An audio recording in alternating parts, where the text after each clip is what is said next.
Bonjour à tous, je me présente, Pierre Charrier, je suis arbitre international en basket fauteuil. Aujourd'hui, nous sommes à Châlons et je vous amène à l'intérieur d'un match élite national en basket fauteuil. Suivez-moi, c'est parti.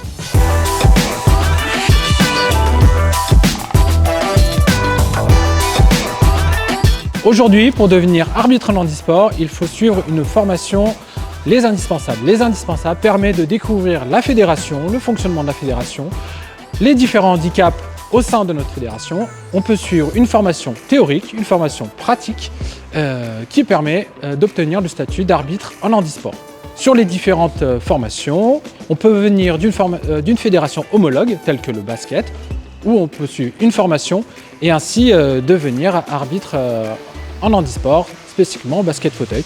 On peut également, si on est officiel dans une autre discipline, que cela soit la boccia, que cela soit du cécifoot, on peut très bien, si on est officiel à l'extérieur du terrain, on peut très bien devenir aussi également arbitre en basket fauteuil. Les formations sont transversales. Étant moi-même arbitre en basket et en basket fauteuil, les principales vraiment différences, c'est qu'il n'y en a pas. On ne retrouve pas forcément des différences car le fauteuil fait corps avec le joueur. Hormis les spécificités qu'on doit apprendre au départ, une fois qu'on les maîtrise, on ne voit plus du tout cette différence. En tout cas, ce qui me concerne dans ma fonction d'officiel, maintenant je trouve avoir une préférence arbitrer en handisport puisque je maîtrise mieux les spécificités par passion et ainsi je prends beaucoup plus de plaisir à arbitrer en handisport. Pour moi, le rôle d'arbitre est au même niveau que les athlètes. L'arbitre fait partie intégrante du jeu. Sans arbitre, il ne peut pas y avoir de match. L'arbitre est garant du règlement sur le terrain pour que cela se déroule dans de bonnes conditions.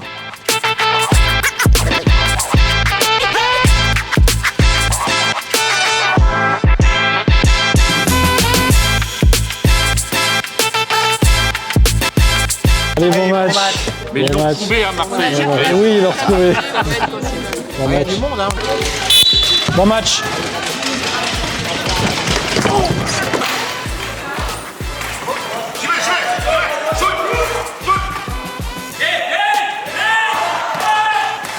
L'arbitrage, c'est une école de la vie. C'est un investissement personnel et on y apprend à prendre des décisions, à s'affirmer, à se faire respecter. C'est vraiment le message que je souhaiterais faire passer.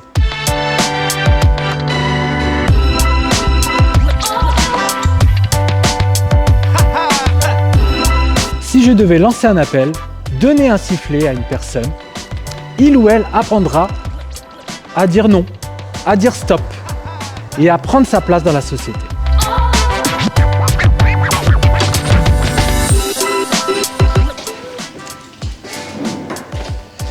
Merci à tous de m'avoir suivi sur cette journée et on se retrouve bientôt sur les parquets. Et je vous invite à vous engager dans l'arbitrage et de vivre cette grande aventure humaine.